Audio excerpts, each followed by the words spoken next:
In December 2018, a Pittsburgh police officer was sitting in his patrol car completing paperwork. His SIG Sauer P320 was holstered on his hip, secured, untouched. The gun fired. The bullet entered his leg. He had not moved it. He had not drawn it. He had not touched the trigger. His department's investigation concluded what several courts would later confirm with documented evidence. The P320 discharged without any mechanical input from the officer. This is the SIG Sauer P320 story, and the gun industry has been trying to control this narrative since 2017. If you want the full picture on what's actually happening with the most legally contested pistol in the United States right now, subscribe before we get into it. No industry relationships, no manufacturer access that changes what gets said here. One click, here is everything. In January 2017, the U.S. Army announced the results of its modular handgun system competition. Arguably the most consequential military pistol contract in a generation. The Army was replacing the Beretta M9, which had served since 1985. The competition drew submissions from every major manufacturer. SIG Sauer won. The P320 became the M17 and M18. The contract was worth over $500 million in its initial award. For SIG, it was a defining moment. The civilian market responded exactly as expected. P320 sales accelerated, the pistol's profile elevated nationally, and law enforcement agencies across the country began evaluating the platform for duty adoption. The Army's announcement was January 2017.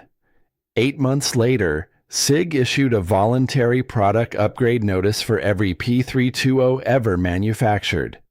Let that timing sit for a moment. The voluntary upgrade was announced in August 2017 with careful language. SIG stated that while the P320 met, quote, all U.S. safety standards, they were offering what they called a voluntary upgrade to reduce the trigger pull weight and modify the trigger, sear, and striker components.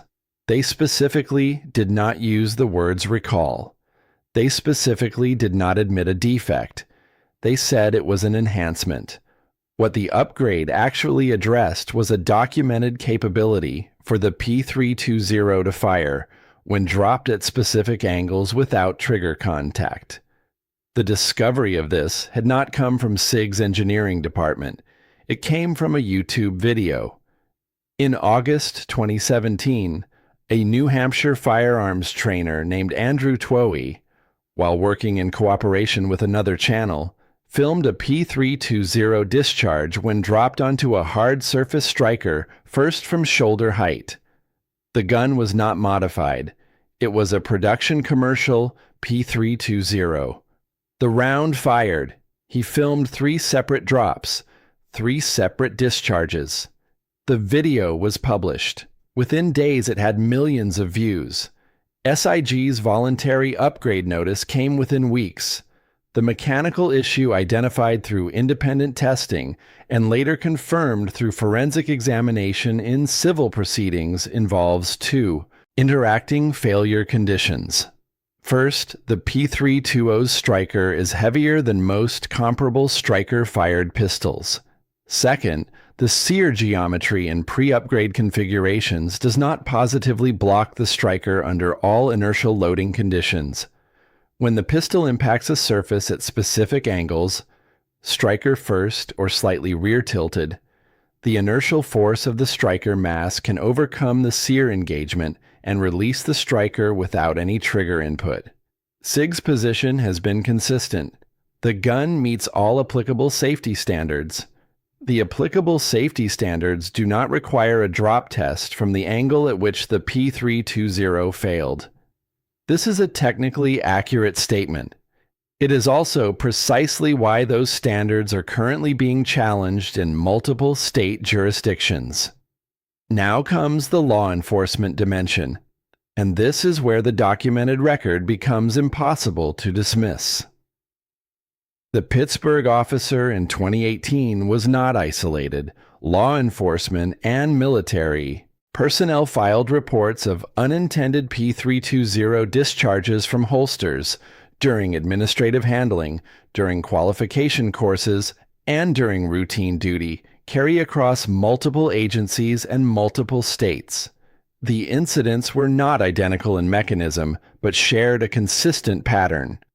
No documented trigger contact, no documented mishandling, discharge. The cases that went to litigation produced something that public statements could not. Discovery, depositions, internal communications, expert testimony under oath, forensic firearm examiners hired by plaintiffs, and in several cases, by courts as independent experts, documented the inertial firing condition in controlled testing. They produced reproducible results. They testified about the mechanism in federal proceedings across multiple districts. SIG's legal defense has been built on two pillars. First, that the voluntary upgrade resolves the condition. Second, that incidents involving upgraded P320s represent user error or weapon modification. More than 100 civil lawsuits have now been filed against SIG Sauer related to P320 discharge incidents. That is not a number you arrive at through isolated anomalies. For reference, Remington's Walker trigger, the most extensively litigated firearm defect in American history, accumulated over 150 lawsuits across nearly 6 decades of production. The P320 has reached comparable civil litigation volume in under 10 years. In March 2024, a federal jury in New Hampshire, SIG's home state, found in favor of a plaintiff who was shot when his holstered P320 discharged. The jury awarded damages and rejected SIG's user error defense. SIG Sauer appealed. In October 2025, the state of New Jersey filed a consumer protection action against SIG Sauer in state court. The filing specifically requested a mandatory recall of P320 pistols without documented voluntary upgrade completion. The New Jersey Attorney General's office stated publicly that the voluntary upgrade program was inadequate because a significant portion of affected pistols remain in circulation with no upgrade completed, no owner notification, and no mechanism to compel correction. SIG's response to New Jersey's filing maintained its position. The upgrade is available, owners should take advantage of it, and the company does not agree with the characterization of the program as insufficient. New Jersey's position in its filing was more specific. It noted that SIG does not have complete records of which P320s have been upgraded and which have not, that the voluntary program relies entirely on owner initiative, and that in a market where firearms change hands privately and frequently, a voluntary upgrade without a comprehensive and enforced recall mechanism leaves an unknown but substantial number of hazardous pistols in circulation indefinitely. The New Jersey action is ongoing. Here is what all of this means, practically for anyone in the P320 market right now. A P320 that originally retailed between $500 and $600 has a secondary market value that depends almost entirely on what documentation accompanies it. A P320 with fully documented voluntary upgrade completion, the physical upgrade performed by SIG's authorized service program with a dated letter from SIG confirming the modification, trades between $350 and $450 on the secondary market, depending on configuration and condition.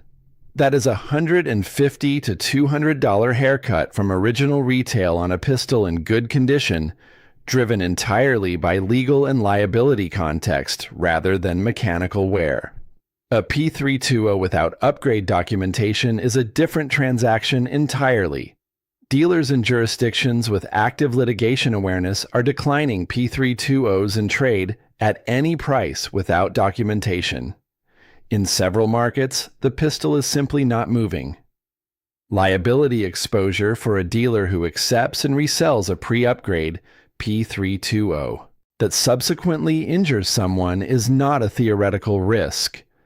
It is an established legal fact in at least one jurisdiction following the 2024 New Hampshire verdict. If you are carrying a P320 for duty or personal defense, and you do not know whether your specific serial number has been upgraded, stop. SIG Sauer maintains a serial number lookup tool on their website. Use it. If your pistol has not been upgraded, contact SIG directly. The upgrade is performed at no charge. This is not a suggestion. This is the correct action given what the documented record shows about unmodified P320 behavior. If you are considering purchasing a used P320, the documentation question is not optional. Demand the SIG upgrade letter. If the seller does not have it, price the pistol as if it has not been upgraded, because legally and practically, you cannot demonstrate that it has been. There is a version of this story where SIG Sauer's voluntary upgrade is a reasonable and responsible corporate response to an identified product condition, and where the legal system is producing appropriate accountability for incidents that occurred before the correction was available. That version is defensible. Companies identify conditions in fielded products. They correct them. They move on. That happens. There is also the version where a manufacturer won the largest military pistol contract in a generation, became aware of a documented safety condition in its commercial product within months of that contract award, and chose a voluntary upgrade program over a formal recall specifically because the word recall carries regulatory, financial, and reputational consequences that the word upgrade does not, while leaving an unknown number of hazardous pistols in circulation in the hands of law enforcement officers, military dependents, and civilian gun owners across the country. The documentation from ongoing litigation supports both versions simultaneously. What the documentation does not support is the claim that this is a resolved issue. The New Jersey action is pending. The appeal of the 2024 federal verdict is pending. The pistols without upgrade documentation are still in holsters, still in safes, still changing hands in private sales with no record of what was corrected and what was not. The SIG P320 is, in several configurations, an excellent pistol. The M17 and M18 variants in military service perform well under field conditions. Upgraded commercial P320s function reliably and are mechanically sound. The platform itself is not the problem. The problem is everything that surrounds it. The documentation of what was known, when it was known, and what was chosen in response. The legal record that is still accumulating. The market that is pricing the liability into every single transaction involving the model. That is the SIG P320 story. The gun industry would prefer you knew the version that ends with the voluntary upgrade announcement in August 2017. The Hawaii court record has a different final chapter, and as of right now, that chapter has not been written yet. Subscribe. We'll see you in the next one.